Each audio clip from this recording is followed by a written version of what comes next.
Bismillahirrahmanirrahim. Alhamdulillahirabbil alamin. Wassalatu wassalamu ala asyrafil mursalin sayyidina wa maulana Muhammadin wa ala alihi wa sahbihi ajma'in. Qala Syekhul Musannifu rahimahullahu ta'ala wa ataman naf'a bihi wa bi ulumihi fid dharaini amin.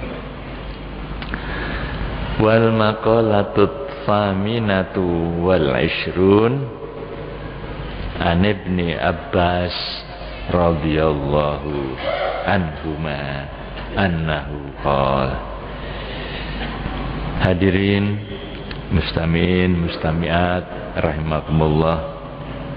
Alhamdulillah pada malam hari ini kita masih diberikan kesempatan bertemu kembali di dalam majelis taklim melalui Masjid Agung Jamek Malang ini.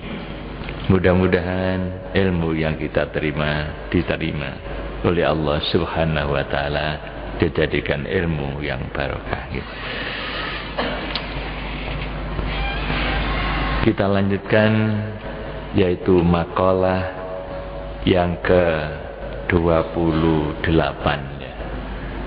Wal maqalatu saminatu wal ishrun, utawi makalah kang kaping 28, makalah yang ke-28 iku ane Ibni Abbasin, saking Abdullah bin Abbas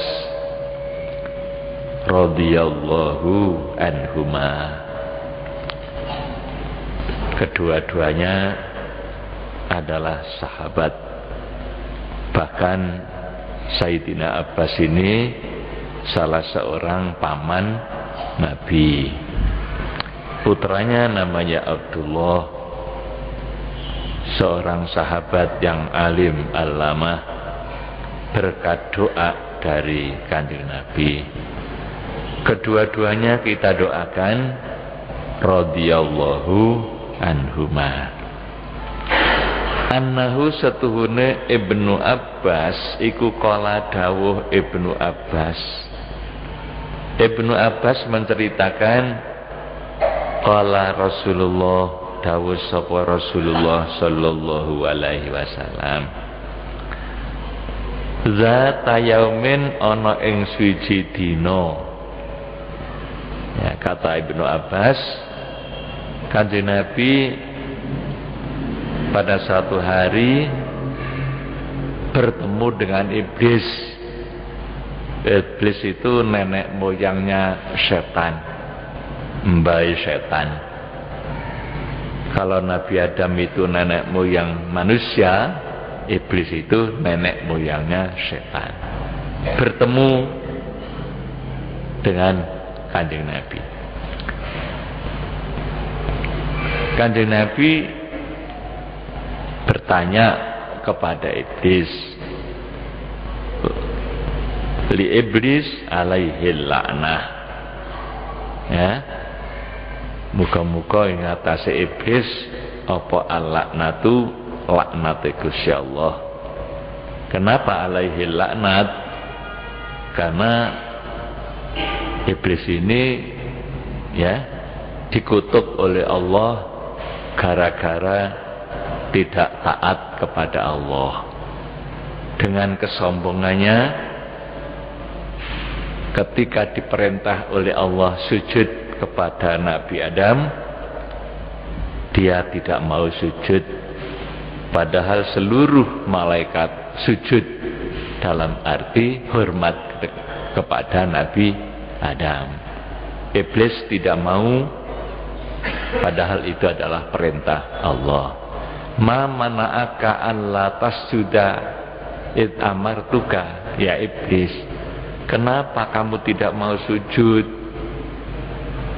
Ma mana'aka alla tasjuda id amartuk, padahal itu adalah perintahku, kenapa kamu tidak mau sujud? Malaikat seluruhnya sujud, kamu tidak mau. Dengan sombongnya iblis mengatakan, khalaqtani min narin wa khalaqtahu min tin. Ya, saya tidak mau sujud karena engkau telah menciptakan aku dari api, sedangkan Adam engkau ciptakan dari tanah. Jadi dia sombong, mengaku lebih hebat, lebih kuat, karena api itu lebih kuat daripada tanah. Ya, dengan kesombongannya itulah maka oleh Allah dilaknat, dikutuk, ditetapkan iblis itu akan tinggal di neraka selama-lamanya dengan anak cucunya dan orang-orang yang mengikutinya. Jadi anak cucu iblis seluruhnya ditempatkan di neraka, termasuk juga manusia yang mengikuti jejaknya iblis. Manusia-manusia anak cucu Adam yang mengikuti iblis nanti akan bersama-sama di dalam api neraka. Ya. Kanjeng Nabi waktu ketemu itu bertanya, "Hai iblis, kam ahibbauka min ummati?" Ada berapa para kekasihmu, orang-orang yang kamu senangi dari umatku? Jadi Kanjeng Nabi menanyakan dari umatnya ini ada berapa orang yang menjadi teman iblis, bahkan menjadi kekasihnya iblis, itu ada berapa? Ya. Maksudnya adalah untuk peringatan bagi umatnya, jangan sampai masuk di dalam kelompok orang yang dicintai oleh iblis ini. Jadi Kanjeng Nabi itu maksudnya untuk memberikan peringatan umatnya, jangan sampai umatku termasuk kelompok orang-orang yang dicintai oleh iblis ini. Apa kata iblis? Qala, ngucap sapa iblis, ai iblisu, tegese iblis, akhibbai asyaratu nafarin. Ya, utawi pira-pira kekasih ingsun iku ana 9 kelompok. Ya, ada 10 ya. Asyaratu nafarid, ana 10 pantan kekasihku, orang-orang yang aku cintai dari umatmu, ada 10 kelompok. Jadi bukan 10 orang tapi 10 kelompok. 10 kelompok dari manusia ini dinyatakan sebagai teman-teman iblis, bahkan menjadi kekasih mereka. Siapa itu? Ya, awwaluhum utawi kawitane asyarah. Pertama, kelompok pertama dari 10 itu, ya, iku al-imamul jairu, pemimpin kang dolim, ya, pemimpin pemerintah, ya, pemimpin pemerintah yang dolim, ya.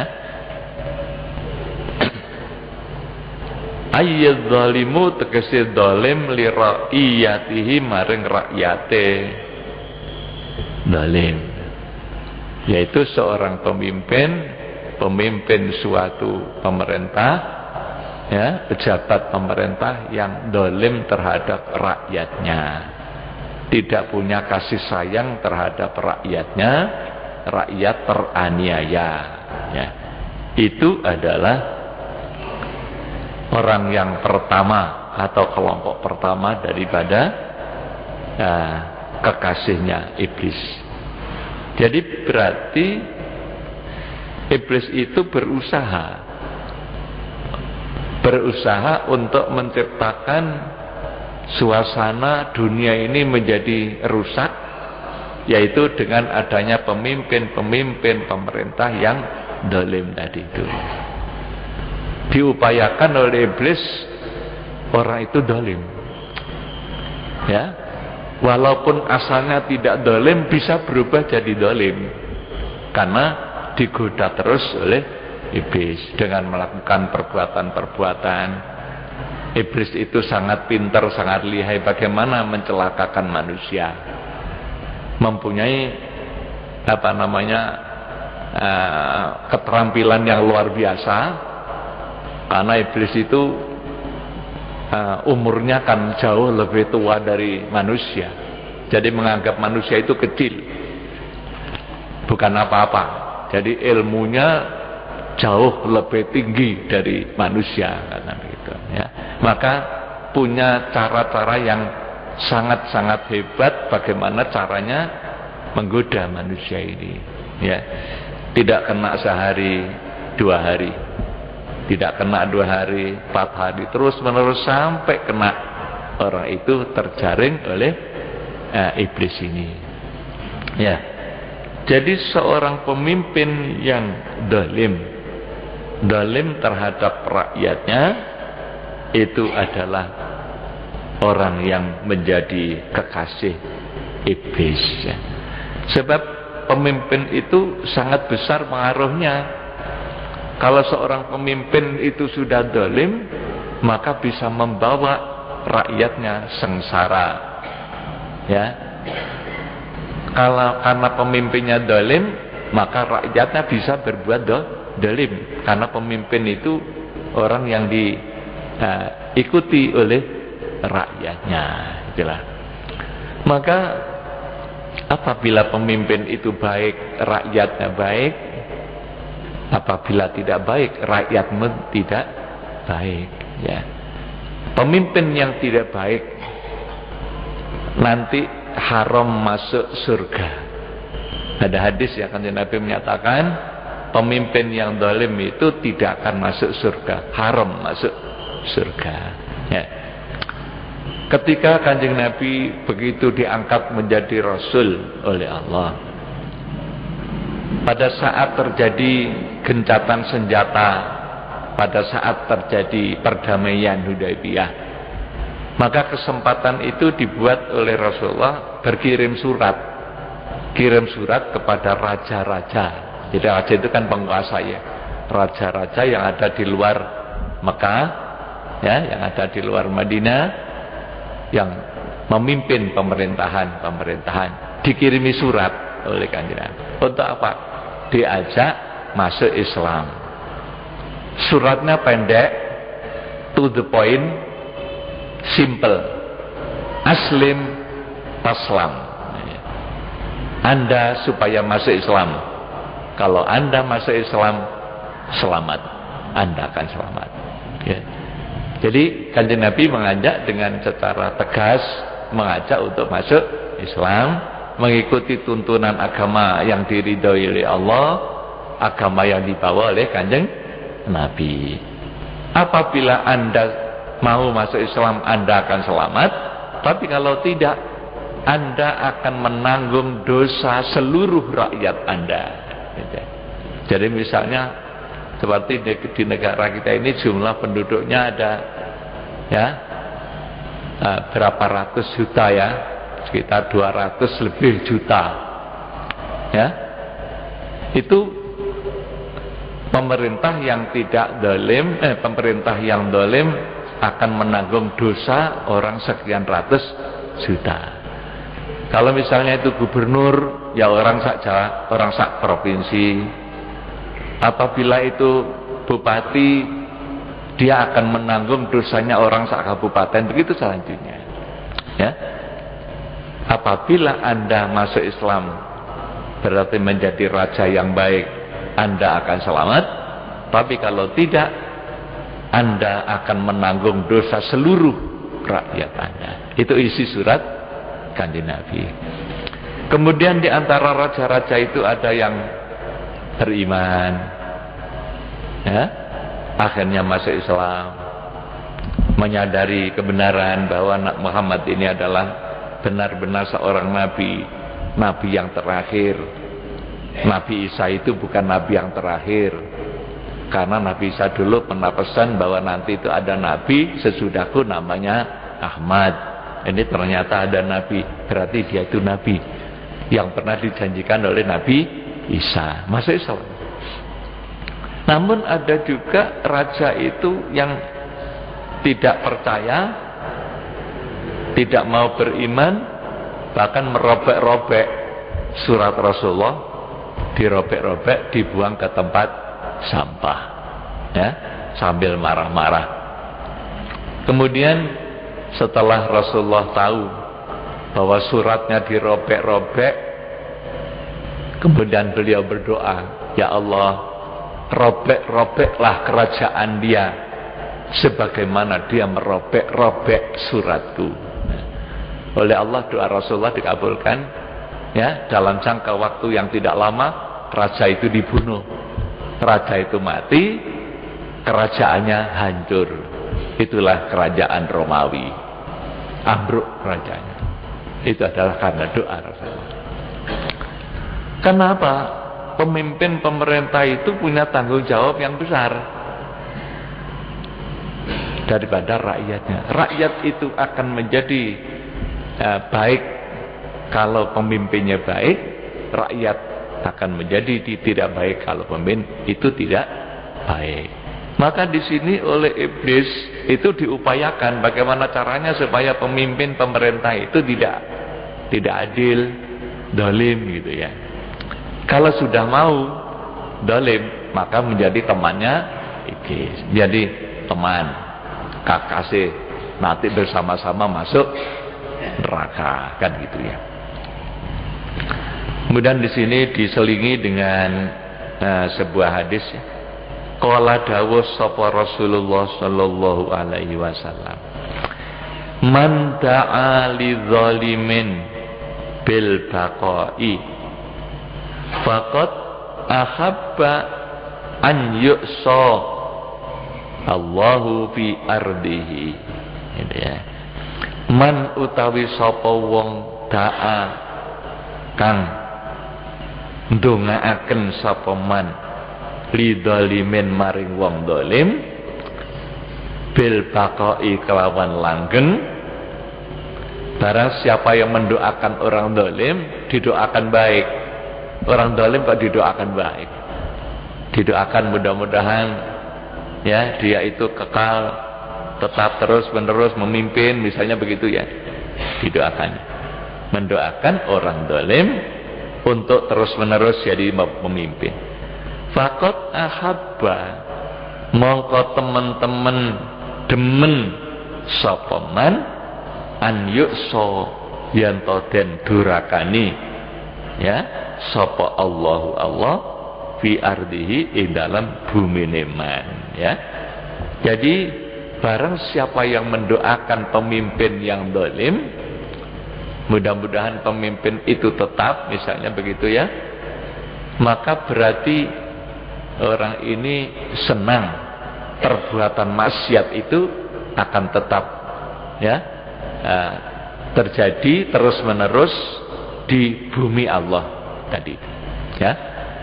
Jadi di negeri itu akan terus menerus terjadi perbuatan maksiat gara-gara ya orang yang zalim didoakan. Jadi orang yang zalim itu sama dengan senang kalau terjadi perbuatan maksiat di negerinya. Itu maksud hadis ini begitu barangkali.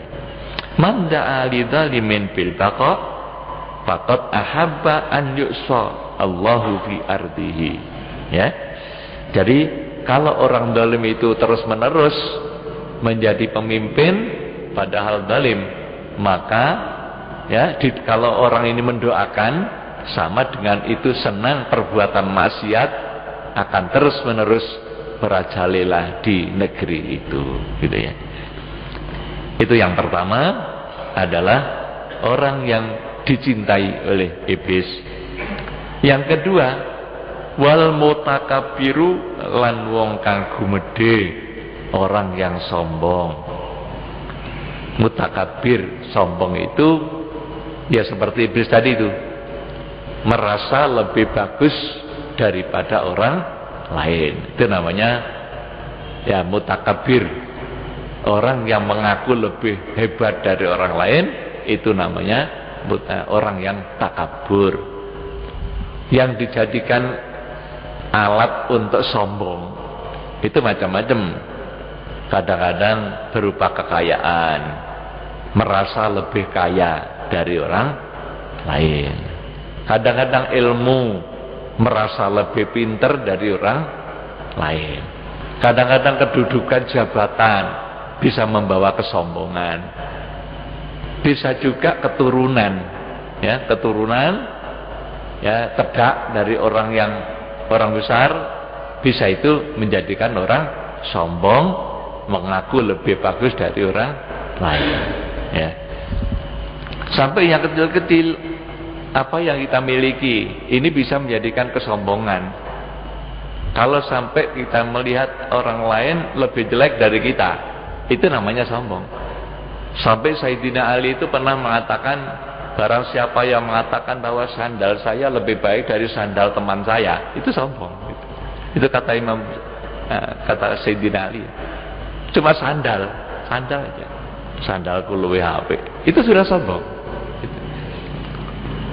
Padahal sombong ini berbahaya. Penyakit hati, termasuk penyakit yang sangat berbahaya yang ada dalam hati, yaitu perasaan merasa lebih bagus dari orang lain.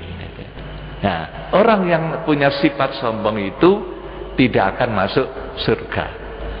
Allah menyatakan, tilkad darul akhiratu naj'aluha lil ladzina la yuriduna uluwan fil ardi wala fasada. Ya, surga akhirat itu surga, ya, aku ciptakan untuk orang-orang yang tidak ingin sombong di dunia, ya, lil ladzina la yuriduna uluwan fil ardi wala fasadan. Jadi surga itu aku ciptakan untuk orang-orang yang tidak sombong di bumi. Jadi pengertiannya, orang yang sombong tidak akan masuk surga, ya, karena punya sifat seperti sifatnya iblis tadi itu. Allah sangat tidak suka terhadap orang yang merasa lebih bagus dari orang lain, sombong tadi itu. Ketahuilah bahwa kebesaran, keagungan itu hanya milik Allah.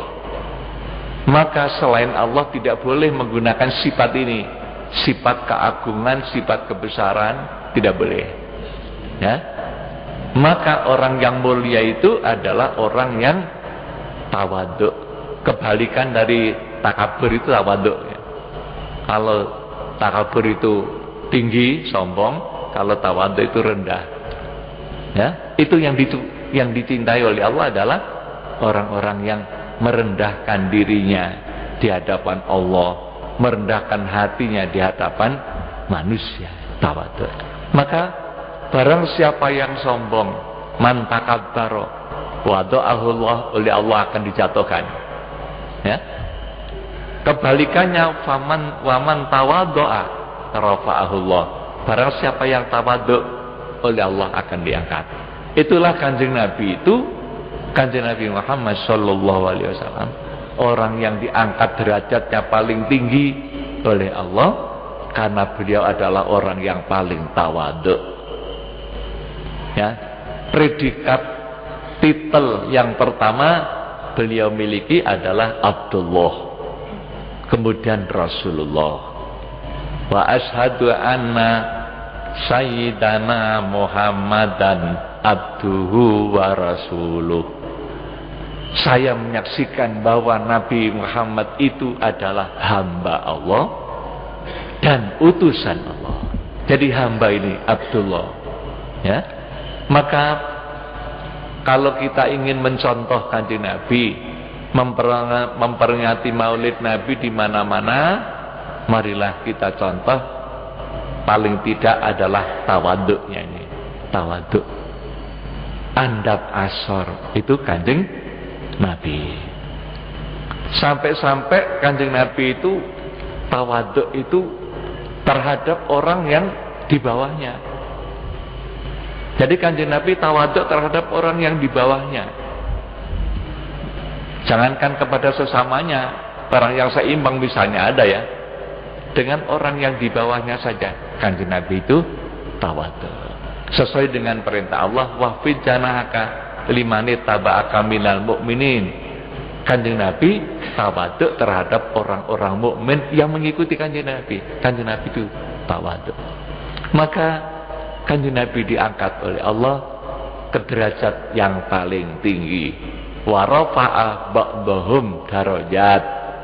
Para nabi itu memiliki kelebihan-kelebihan antara satu dengan yang lain, melebihi, ya, memiliki kelebihan melebihi yang lain.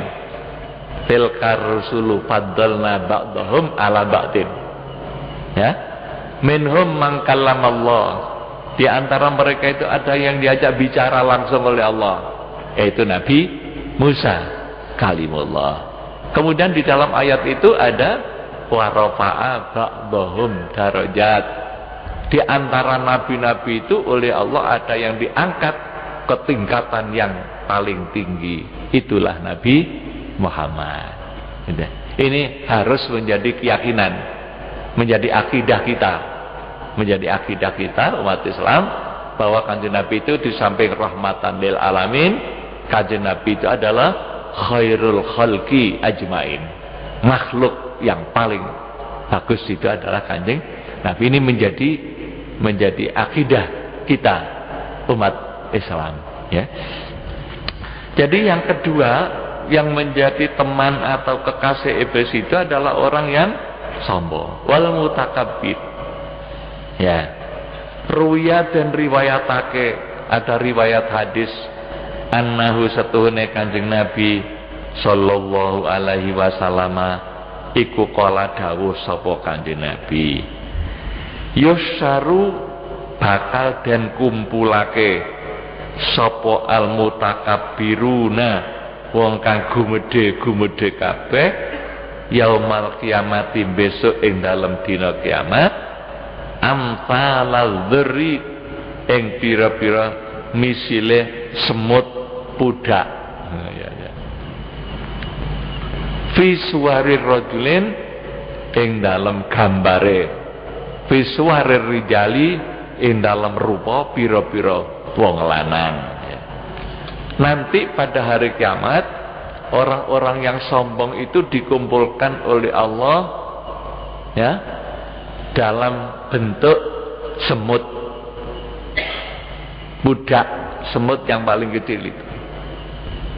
Tapi bentuknya tetap manusia, tapi dikecilkan sekecil semut. Nah, itu ya, ngeri dah. Jadi kita sekarang ini sudah termasuk makhluk yang kecil, dikecilkan lagi, ya. Kalau dibanding dengan binatang kan lebih besar binatang, kerbau, harimau, gajah. Dan kitanya kan kecil-kecil dong, ya. Tapi nanti ada orang yang sombong, itu akan dikecilkan sekecil semut, semut budak kata orang Jawa, ya. Semut yang paling kecil. Saking kecilnya kakinya aja tidak nampak, lebih-lebih matanya tidak nampak itu, ya. Itu nanti orang yang sombong akan dikecilkan oleh Allah sekecil semut. Pada hari kiamat dikumpulkan, kumpul bersama semut-semut yang lain, ya. Itu adalah orang sombong. Jadi karena dulu waktu di dunia dia itu gemede, rumangsa gede, oleh Allah dikecilkan. Keadaannya sangat mengenaskan. Ya gersahum, nungkebi ing rijal apa adzlu ino. Dan namanya semut kan hina, disepak-sepak, diinjak-injak, betul-betul hina, ya. Ya kalau kita lewat ada semut, masa kita mau kula nuwun nyuwun sewu, kan tidak mungkin. Ya dijak, itu karena dianggap hina tadi itu. Itulah sebab pada zaman Nabi Sulaiman bersama tentaranya lewat di sebuah lembah, ada seekor semut yang menjadi pemimpinnya, raja semut. Itu pidato, ya ayyuhan namal udkhulu masakinakum la yahtimannakum Sulaiman wa junuduhu wa hum la yash'urun. Ya, wahai saudara-saudara semut-semut, Ini kata pemimpinnya, wahai saudara-saudara, ya ayyuhan namal, hei semut-semut, udkhulu masakinakum, masuklah kamu ke dalam lubang-lubangmu, ya, layak dimannakum Sulaiman wa junuduhu, agar supaya tidak diinjak-injak oleh Sulaiman bersama tentaranya. Nah, ini mau Nabi Sulaiman bersama tentaranya akan lewat. Kalau kamu tidak masuk ke dalam lubangmu, kamu diinjak-injak. Nabi Sulaiman dengar, ya, dengar ono semut pidato.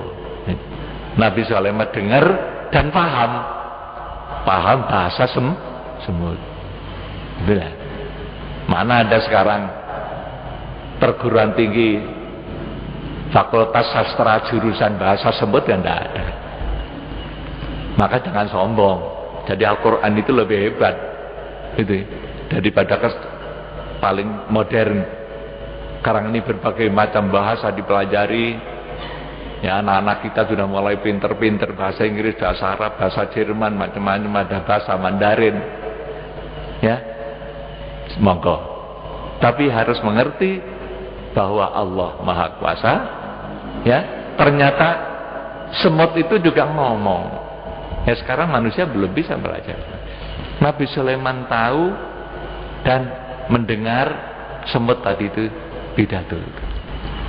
Maka dalam Al-Quran ada surat namanya surat An-Naml, ya. Surat An-Naml itu artinya surat menceritakan tentang semut ini. Di sana ada. Ya. Itu orang-orang yang sombong, kata Rasul, nanti hari kiamat itu akan diciptakan seperti semut yang sangat hina, diinjak-injak. Ya. Adzullu min kulli makan. Ya, hina di mana-mana. Adzullu min kulli makan. Yusakuna, dan gering sapa ar-rijal, orang-orang yang sombong yang diciptakan menjadi semut tadi itu digiring oleh para malaikat. Digiring kemana? Ila sijnin, maring bui, maring kunjoro. Bui, ya, fi jahannama, ing dalam neraka jahanam. Yusama kang den arani apa kunjoro bulis, ing kunjoro bulis. Jadi di neraka jahanam itu ada penjara, ya, di dalam neraka ada penjara. Penjaranya namanya bulis. Itu nanti untuk memenjara orang-orang yang sombong-sombong, yang oleh Allah diciptakan seperti semut tadi itu. Ya, yusqauna, diombeni sapa ar-rijal min usarati ahli nari, saking nanah wuke penduduk neraka. Itu ya dosanya sombong. Jadi dikecilkan seperti semut, kemudian hina, digiring oleh para malaikat menuju bui, ya, tahanan di neraka jahanam yang namanya bulis. Kemudian mereka diberi minum. Minumannya apa? Nanah wuk, nanah yang bercampur darah, nanahnya penduduk neraka.